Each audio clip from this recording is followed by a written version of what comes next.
Welcome to the Seller Roundtable e-commerce coaching and business strategies with Andy Arnott and Amy Wees.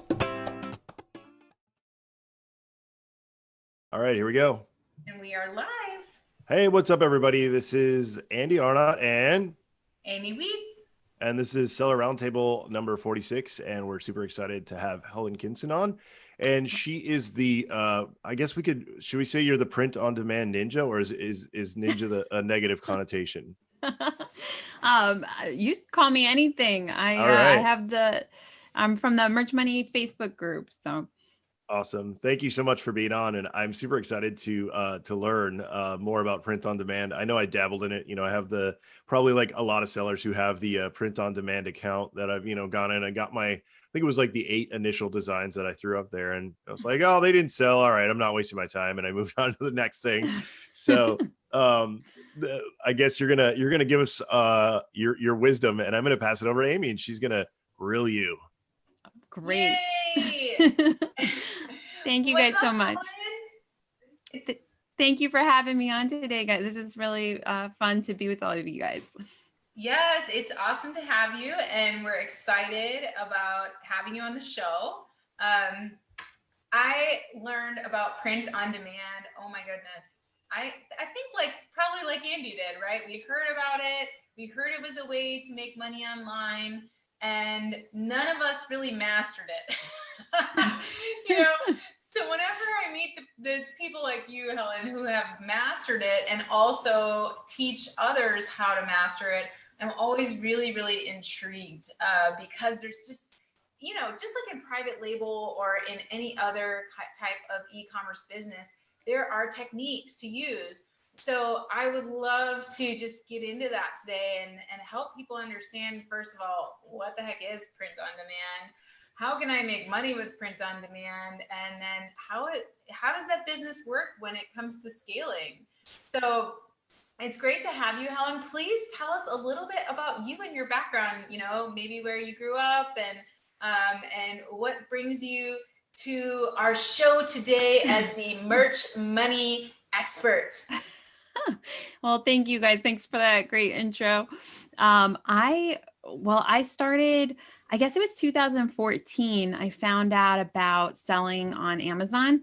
I didn't even know you could sell on Amazon. So I found out about FBA, and I started doing that in 2014. So I did all retail arbitrage and online arbitrage.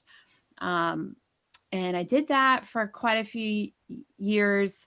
I guess, merch came out in 2015. So I heard about it right when it came out. Chris Green and, several other people started talking about it. So I applied for an account. I got an account within the first month. And then I just didn't really know what to do with it. I wasn't a graphic designer. I didn't know really much what I could do with it. And it was fourth quarter. So I was really busy with FBA. So I didn't do anything. I had the account, just left it sitting there. I didn't actually do anything with it for an entire year. So I uploaded my very first shirt right before they started shutting down accounts that hadn't uploaded anything. So if I had waited like one more month, it could have got shut down for inactivity. So just barely got in there. So I uploaded my first shirt in 2016. Can you guys hear background noise? I'm so sorry. Just a little bit. Okay. We can still hear you loud and clear. All right. I might have to text my stepson. He decided to go on a speakerphone with someone right now. Anyway, so I uploaded my first shirt, and then to me, it was just so exciting to be able to upload something and potentially have that shirt sell forever. So I kind of had similar experience to both of you, where it didn't really take off right away because I really had no idea what I was doing. But to me, I didn't have high expectations for it. So I was kind of okay with growing slowly. So I actually just got on a subscription plan from Brianna Muller Green. She had started like a print on demand subscription service. So I would get 25 designs a month and I would just upload those. So my primary focus was FBA all the way until February 2018. and I would just do 25 designs a month that I got from Brianna. So I wasn't even designing my own designs. It was purely just on the side, no thought into it. But because I was uploading those designs, they were selling, and Merch has this tier level system where you get, once you have a certain amount of sales, then you're able to upload more shirts. So by doing that, like slow and steady uploading 25 a month, I was able to get to the 2,000 tier, which means you could upload up to 2,000 shirts. And at that point, I started taking it more seriously because I was like, you know what, this could really start to become a real income. So I started learning a lot more about it, started learning how to design myself. And I decided to start Merch Money because I kind of wanted to document the process.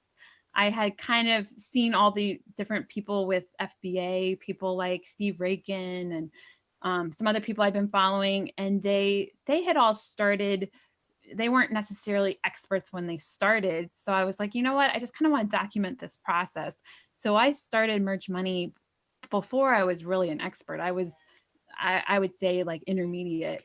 And I asked a few other people, kind of like this, where I wanted a few other people to do the show with me. So I tried to pick people that had more experience than me. So I asked a few people to do the show with me. They said yes. And then the rest is history. We've done a show every week, at least one. Now we're up to 2 shows per week. And through that process, I was just able to learn so much, because not only did I learn from the other people that were doing Merch Money with me, but I also learned from all of our guests. We had a different guest each week. So through that process, I've learned all kinds of things to help with design. I've learned marketing, all kinds of things. Yeah, we have done something very similar with our podcast. Andy has scaled his Amazon business to, so many SKUs, and he's got, way more experience in scaling than I do. And I kind of started my group, Amazing at Home, just by documenting the process of inventing a product and bringing it to market. And so it's kind of been this like learning journey. But I want to take a step back. I think it's so interesting to hear that you, like me, didn't really do anything with merch in the beginning, and like Andy as well. But I want to take a step back, and let's start back at the beginning of, I'm sure a lot of people are wondering, what's merch? What's print on demand? So can we start there? What is print on demand and merch? Yes. So merch is just the Amazon version of print on demand, but print on demand basically just means you print the product when someone orders it. So there's not big stockpiles of a product.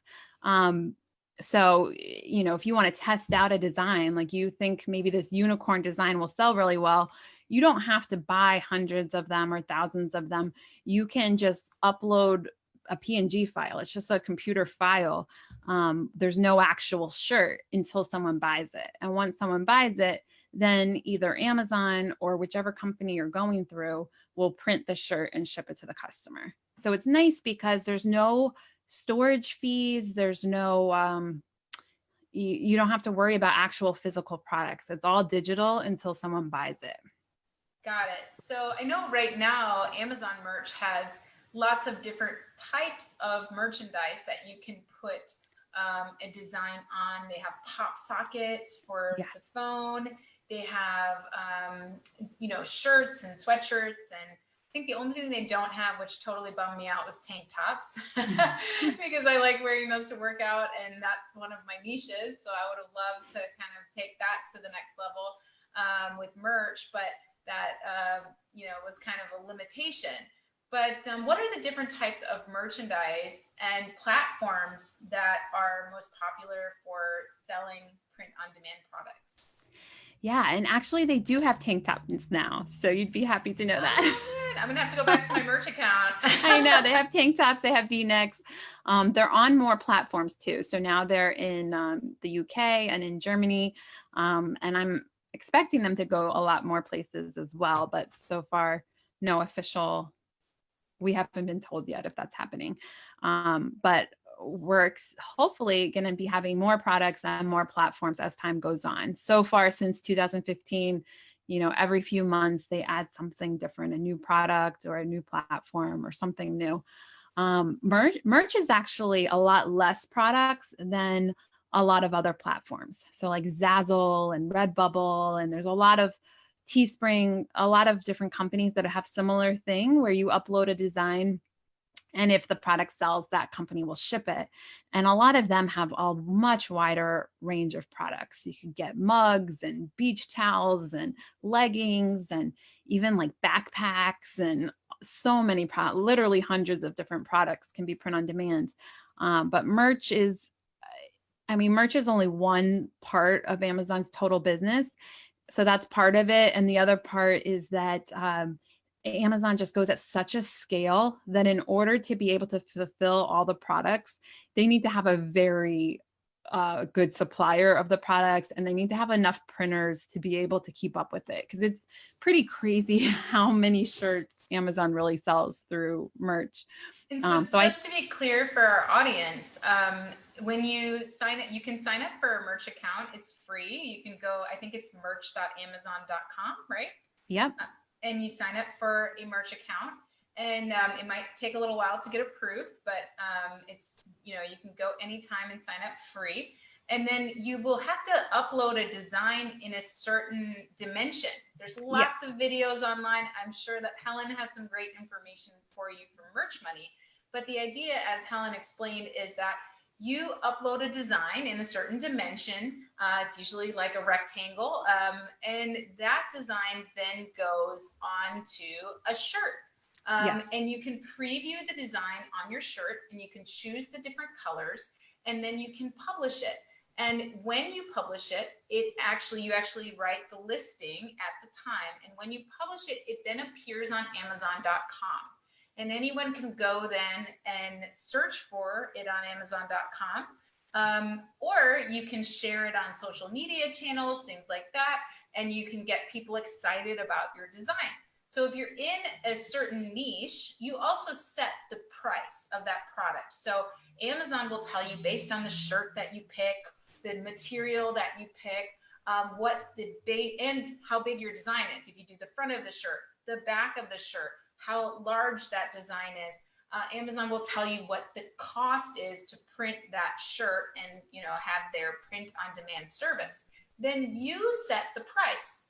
So let's say that Amazon says, let's say I pick a black t-shirt and I put a little, small design on the front, and Amazon says, okay, the cost of this shirt is $11.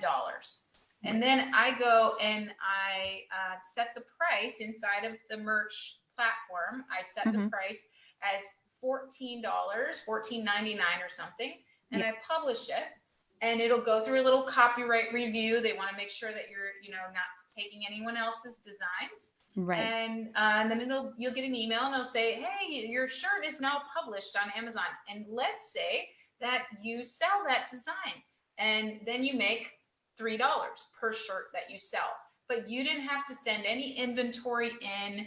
You just put a shirt up there, and it's a way to, if you have, as Helen mentioned, 2,000 shirts, well, that could be quite a significant income, especially if you're growing your audience off of Amazon and you have a loyal following, and you're creating designs in a niche that people really, really love, such as fitness or something funny, comedy, or pets. So did I leave anything out about getting started with merch? No, you handled it really well. One thing to just say is that when you upload to merch, you don't have to just upload to merch. So they don't have like an exclusive ownership of the design. You're still the owner of the design. So you can upload it to other places. You could upload it to Zazzle, Teespring, Redbubble. There's over 40 different places you could upload it. Plus you could upload it to your own website. You could upload it to Seller Central on Amazon, Etsy. So it's unlimited where you can put the design. It's also unlimited what products you can put it on. And there's no risk because there's no actual listing fee. There's no upfront cost at all. So it's completely free. And there's very little time.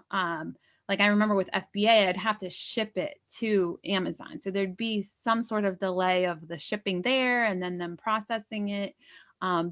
There's only a couple of hours delay for them to just make sure that it doesn't violate any trademarks or copyrights. And then it's listed live. And that's really good if something is trending, like that crazy broom thing where everybody's putting their brooms like standing up. I mean, I don't know if someone's going to want a t-shirt with that, but you haven't seen that? No, I have. I don't know what's going on with that. Okay. Well, things like that happen all the time where there's this random thing that goes trending for a little while. It probably is not going to last very long. So it's not something that like a retail store could go buy all this stuff and then list it. But with us, we can put a design up real quick and just see if anybody thinks it's funny and buys it.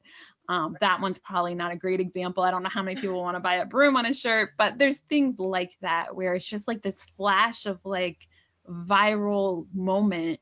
And now, you can when you upload a shirt to Zazzle, for example, is that only, is that, I'm only familiar with like Printful and a few other ones, but is that also a platform where people go and search for shirts, where kind of like Amazon.com, where there's, you know, people search for shirts and things there? Do these other print on demand type companies that you will be uploading your designs to, do they also have a large audience where people are searching for things? Or is that something where maybe you would post that on different social medias or things like that to get it sold? All of these platforms have somewhat of an audience, and they also, most of them do some sort of advertising. So they help push your listings through, I don't know, Google or all different places. It's not the same as Amazon. Like Amazon by far has the most organic traffic. So all of these smaller ones, you'll occasionally get organic traffic, but it's better if you can do some marketing or put it on your Facebook page or Pinterest account or something like that. Hey, Helen, really quick, you said the magic word, which is marketing. So Yeah. if you don't mind, Amy, I'm really curious because, you know, when I got onto merch, I was like, okay, I got it out there, but like, how do I promote this thing? Right. To me, that seems like one of the hardest things with merch. Now, I know that if you have like an Amazon advertising account, for those of you who don't know what that is, that used to be called, what was it? Amazon, I can't remember the acronym, but it used to be only for AMS. Yeah, it used to be only for vendors. But that's one of the places where you could actually advertise a merch item. And I tried that and it was unsuccessful. So I'm just curious if you have any secret tips that you want to share with us without giving us all your best stuff, how you're promoting your merch products. Really, if you guys are already doing private label or already doing marketing, really it's all the same principles for print on demand. It's just if you want to go that far. Like I know for private label launches, it's a big deal. Like you give things away free, or I don't know, there's a lot more steps to it to make sure it goes well. You don't have to do all of that every single time you do a t-shirt, but you absolutely could if you want to. But the research part beforehand will help you decide if this is going to be a good shirt or not. Just like with private label, like, is this going to sell well or not? Sometimes you might feel like it should sell well based on your research, and then it doesn't. And then that's a problem when you've bought a whole bunch. With print on demand, it's not as much of a problem if it flops because you literally spent 5 minutes making it. So it's not a big deal. But you should do the research and be able to tell if this will be a good product or not. So things like, you know, it's getting close to St. Patrick's Day. So, you know, there's going to be people buying St. Patrick's Day shirts. So just doing some research and finding out like where there's a gap in the market. Like there's St. Patrick's Day parades and events in all these major cities. There might be people that want a St. Patrick's Day for a particular city, and there might not be any available right now on merch. So doing that kind of research and figuring out where are the gaps in the market and then putting something there will make it more likely that you get sales. And then if you market it, it's even more likely than that you'll get sales because you're doing some of the marketing. And then it's just up to you. If you also want to potentially have like an influencer try to help you sell it, something like t-shirts. is wonderful for like having TikTok help you market, or Instagram. You can get some of these people that have large audiences wear your shirt. And then that could help you get sales that way. Perfect. And one more follow up, because you kind of led into another thing that I was thinking about. In terms of, I was going to ask you, how you research for, getting the ideas for these products. So you kind of answered that a little bit. But the other thing I'm interested in is, you said in the beginning you had like, I forget the name of the service, but I know that a lot of people in like Upwork and Fiverr will do this too, where you just like throw up a ton of different designs, like just constantly throw up new designs. Is that more do you still do that, or are you more concentrated on quality over quantity? A volume could work, but I don't know how to explain it. It's better if you can do the research and put something that has an audience, and that you have buyers for, because then it's not so much of a shot in the dark where you're just guessing. We call it throwing spaghetti at the wall, where you're just kind of like, well, maybe it'll sell, and you just kind of like throw it up there. I mean, there's nothing wrong with doing that. It might sell, you might make a few dollars, but if you spend a little bit of time researching and making sure there's actually a buyer out there for that product, it just means that it's more likely you're going to make more money from it, because there's actual real people that want this and are buying it. Some people develop like Facebook pages and audiences, and they literally can just, like, we had yesterday Rachel Miller on the show, and she was explaining how when she did merch, all she would do is just ask her Facebook page what they wanted on a shirt, and then she would make it, put it on the shirt. So it's like, if you know what your audience wants, that's the best, because then you know for sure. But the next best is taking an educated guess. Like, okay, there's going to be 200,000 people at this parade in this city. There's no shirt about it on merch. Pretty likely somebody in that group is going to want this shirt. Let's put it up there. I think there's an opportunity in Amazon memes. Yes. That's a trend lately. Yes, exactly. Memes are great for getting ideas for sure. Or maybe one that says impeach Trump, and then another one that says don't impeach Trump, right? Yes, and that's the other thing. You can do different brand names on merch. You don't have to have all of them be under one brand name. So a ton of people do that, where they do pro Trump, against Trump. If you had the same store, it'd be a little, people might not like it if you have the opposing view. But on merch, you can just put a different brand name and nobody knows. Right. Awesome. So I have another question about that. You mentioned, I think it's a really good opportunity for people that still have a day job, because when I was working for the Air Force, I was part of our booster club, and I could very easily make us a shirt for various events. But the problem that I had was the minute, and this was probably a year and a half ago or so, and I created a shirt, and I'm actually wearing one of them right now on merch, and put it out there for our squadron. And all of a sudden the next day, someone else had taken that design and the name of our squadron and put a bunch of shirts out there. And it just made our squadron look terrible, because it wasn't our emblem. And with the military, that can be kind of like, it was really like degrading and kind of messed up. So it looks like what someone is doing, or what is happening in merch now, is people are just looking for new designs that get put up, and there must be something that scrapes new designs. And then they're just like taking that. So what they did is they took our name and then just created like generic shirts that were not our font or our letters or anything like that. And all of a sudden I go the next day and, I look for my squadron on Amazon, and sure enough, there's like 5 or 6 shirts, and they're terrible.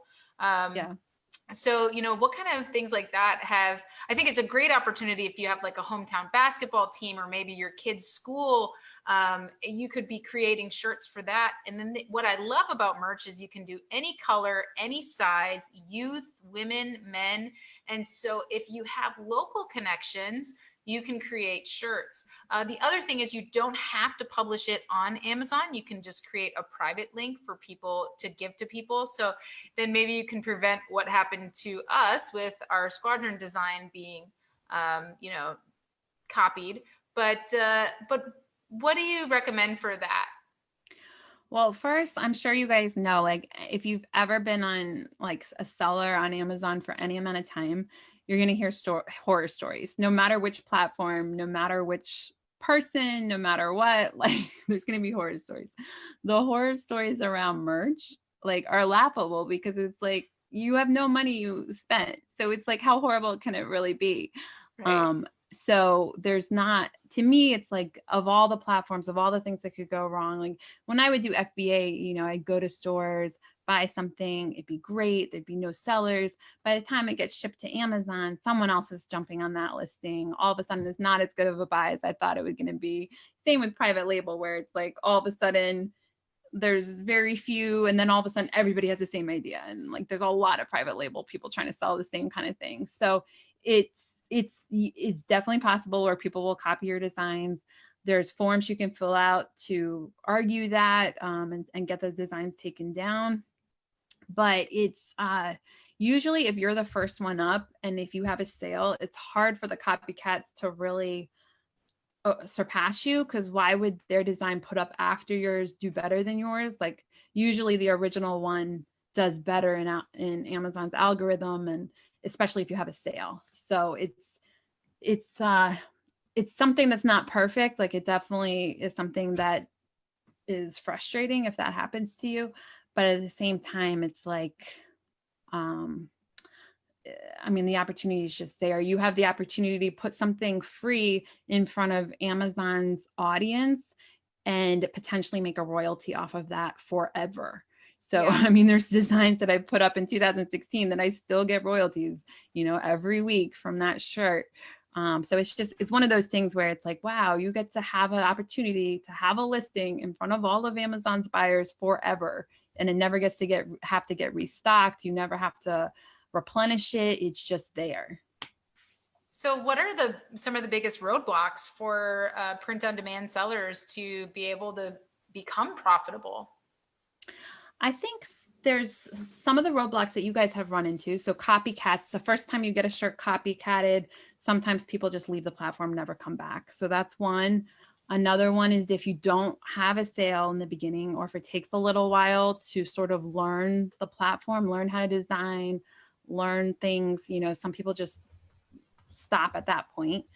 And then the other thing is, sometimes it feels frustrating going through, because you have to get tiered up in between each. Like, Amazon has this thing where you can only upload 10 shirts in the beginning, and then you have to sell 10 shirts, and then you get tiered up to 25 where you can list 25 shirts, and then you have to sell 25 to go up to the next level. So because of these levels, sometimes people get frustrated and just stop at some point.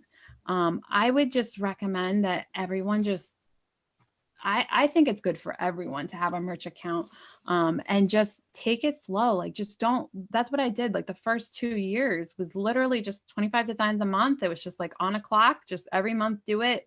It didn't take anything out of my time. It didn't take anything. I didn't worry about if it was working or if it wasn't working. This is the kind of thing where it's like, you have to have real long-term thinking, or you have to just be like, sometimes people get lucky. I don't want to say the word lucky, but sometimes people hit a trend early and they do really well, really fast. But if that doesn't happen to you, sometimes it can take a while.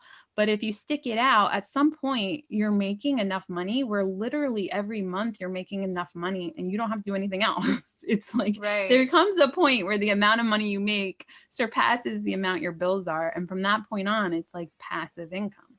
Right. I love that. Yeah. What I love about merch is, as a private label seller, somebody with a business, I can very easily, make a shirt and have it by the weekend. If I'm going to a local event here in San Antonio, and I have my business out there, I can make shirts for my whole family and we can look very professional. And I didn't have to hire a company. I didn't have to do anything. Yeah. I just had to upload my logo to Amazon merch, put it out there and purchase it, so I love that I can do that. And I love I can do it for my kids too. So, my kids have something coming up, or there's like a little event or something like that.